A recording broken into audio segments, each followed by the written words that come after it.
فرمایا جو شخص اپنے غصے کو قابو کر لے، غصے کو کنٹرول کر لے، غصے کو اچھے طریقے سے مینج کر لے، اللہ پاک کو یہ عمل بڑا پسند ہے، وہ اس نیک عمل کے صدقے اس کے گناہ کو، اس کی خرابیوں کو یا اس کی کوئی کمزوریوں پہ پردہ ڈال دے گا۔ من کف غضبہ ستر اللہ عورتہ، جو شخص، میں پھر کہہ، اپنے غصے کو اچھے طریقے سے کنٹرول کرتا ہے، مینج کرتا ہے، ضبط کر لیتا ہے غصے کو، اللہ پاک اس کے عیبوں پہ پردہ ڈال دیتا ہے، اور یہ بھی محبوب ترین اعمال میں سے۔ پھر اس کے بعد آگے فرمایا 8ویں چیز، وَمَنْ قَزَمَ غَيْظَهُ وَلَوْ شَاءَ أَنْ يُمْدِيَهُ أَمْدَاهُ مَلَأَ اللَّهُ قَلْبَهُ رَجَاءً يَوْمَ الْقِيَامَةِ۔ پہلا تو تھا کہ غصہ ظاہر ہو رہا تھا، اس کو روک لیا، کنٹرول کیا اس کیفیت میں۔ اب دوسری چیز فرمائی، ابھی باہر اس کے غصہ ظاہر نہیں ہوا تھا، اندر ابال کی طرح موجود تھا، ارتعاش تھا، اندر اس کی ایجیٹیشن تھی، اور اس کو جس شخص نے کنٹرول کر لیا، اندر ہی غصہ باہر ظاہر ہونے سے بھی پہلے اس کو ضبط کر لیا، اور اس کو صبر میں، حلم میں، بردباری میں، ٹھنڈک میں بدل دیا۔ فرمایا حالانکہ وہ چاہتا تو جس پر غصہ آ رہا تھا اس پر ظاہر کر سکتا تھا، اس کو کوئی نقصان پہنچا سکتا تھا، انتقام لے سکتا تھا، جو وہ چاہتا تھا کچھ نہ کچھ کر گزرتا، مگر اس شخص نے اس کو ضبط کر لیا، اندر ہی ضبط کر لیا اور باہر بھی ظاہر نہیں ہونے دیا۔ فرمایا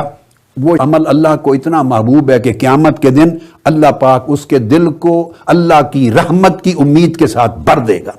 جو چاہے گا وہ شخص اللہ پاک اس کو قیامت کے دن عطا کر دے گا۔ جو شخص غصہ ظاہر کر سکتا تھا، یا کسی پہ غصہ نکال سکتا تھا،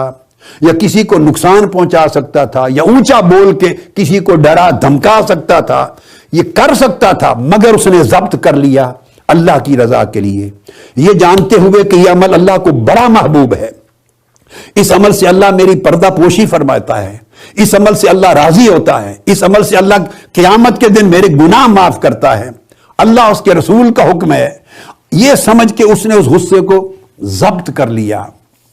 تو اللہ پاک اس کو قیامت کے دن اس مقام پر پہنچایا۔ اور پھر آخری چیز حضور علیہ السلام نے فرمائی، جو شخص اپنے بھائی کے ساتھ اس کی حاجت روائی کے لیے جائے، جتنے قدم چلے گا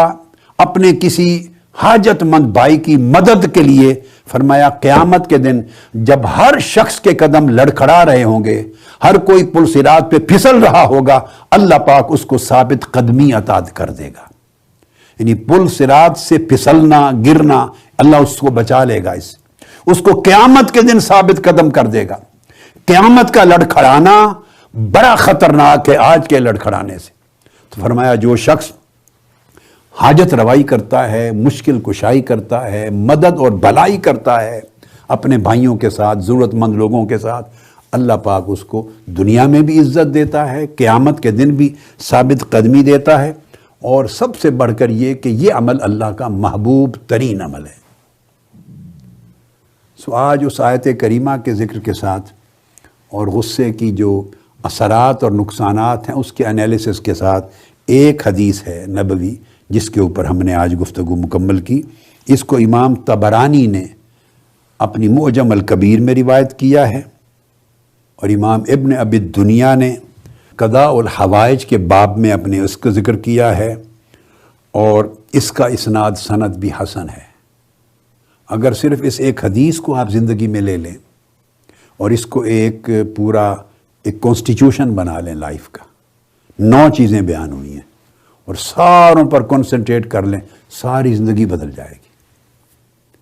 کوشش کریں اس سبق کو یاد کرنے کی، اپنی لائف میں اپلائی کرنے کی، اور پھر ہر روز اس کی اپلیکیشن میں ترقی کرتے چلے جانے کی۔